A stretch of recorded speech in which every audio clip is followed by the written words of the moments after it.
there's like, from where I'm sitting, we've talked to a lot of writers, a lot of artists. There's so many different types of writers. There's some that like just start spitting magic. There's some that sit with you and hear your life story and take notes and kind of turn that into something. What kind of writer are you, and who do you like having in the studio with you when it's time to create? Well, because I still feel, although I've been writing for a while now, I still feel relatively new to it. So I like, in an ideal scenario, it's me and 2 other people that I've worked with before. My strength is lyrics, so I like to have someone in the room that's, you know, that's good at melody. And again, that I've got experience that working with, because, you know, instinct of melody is taste also, you know what I mean? So I got to have that kind of experience working with people like that. And I normally go into the room and I kind of talk about some kind of memory or some concept that I'd had in my mind. And we'll just talk that through and be like, okay, that's a cool thing to talk about. And then we'll work on the melody and then we'll get into lyrics. Do you figure out the record and the lyrics and obviously the melody and then build the production and the type of route you're looking to take with the record afterwards? Because again, it changes on different you know, who you're working with, but normally you have a basic idea, but the track itself, you know, they won't normally, if we're writing, they won't spend too much time at the start, you know, just be bare bones really. Like Kill My Mind, great record. Yeah, we had an idea of how that was going to sound. That was you know, that song was written as a bit of a statement of intent musically, really. So I wanted it to feel, you know, energetic. That's what I wanted to get to. Does that kind of set the tone for the album that's coming? I think it's definitely one of the best moments on the album. It's one of my favourite songs. And again, you know, it was written in mind of something that's going to translate easy to the live show. And again, I've done it before live, and it's a great song to perform live. I think there's a couple of moments like that. I think, you know, that sound for me in general, I think it's a progression.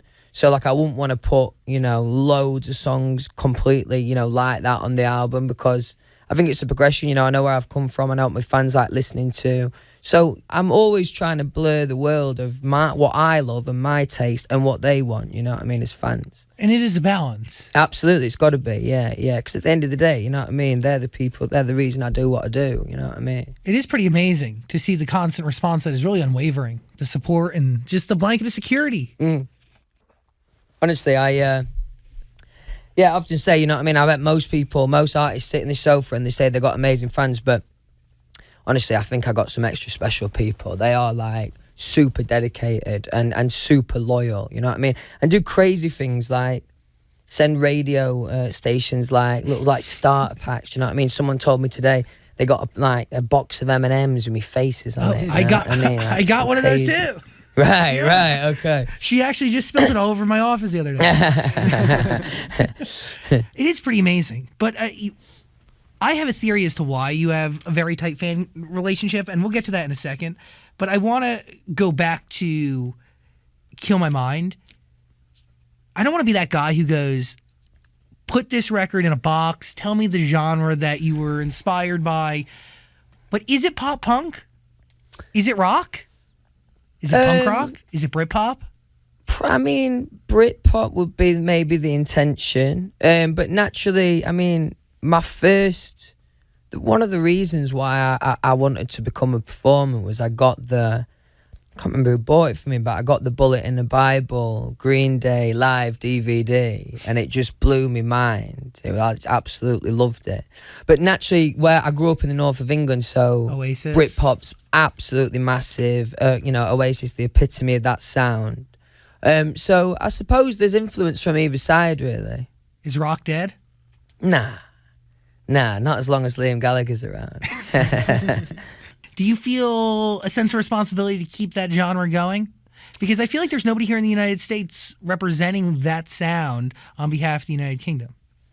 I don't really think of it like that, you know what I mean? I'm just kind of following my art, doing what I love. I mean, in terms of responsibility and that, I don't really think that deep with it, to be honest, you know what I mean? I'm just doing what I love. People are taking to it nicely, so I can't complain. What do live instruments mean to your creative process? Do you need massive? Yeah, it's really important to me. You know what I mean? It's that's why I think for a second it took me a while to figure out my sound, because, you know, when I grew up with pop radio, the kind of artists that were on pop radio in England were like, you know, Arctic Monkeys, Oasis, Amy Winehouse, the cooler side of that. And that was always the kind of like side of pop that I wanted to represent, you know what I mean? The cooler side, in my opinion. And then, you know, naturally as time's gone on, especially pop radio, it's more urban leaning. And I just can't really identify with any of those sounds. So I found myself, as I say, just going back to my roots a little bit. But that's what's important, because what you just said, Arctic Monkeys, Amy Winehouse, that is a sound that is that is a lane today that I feel like is totally empty. And to your point of like, pop radio right now is more rhythm leaning.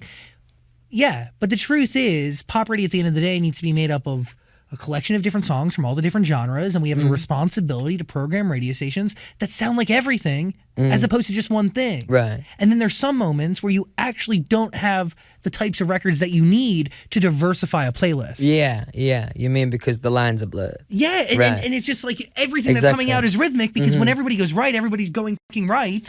Well, that's the thing, and that irritates me, you know what I mean? So I do have, you know, that's the luxury I have as an artist, really, and that's what's been liberating for me, to be able to, because at times it has felt like swimming against the tide a little bit, you know what I mean?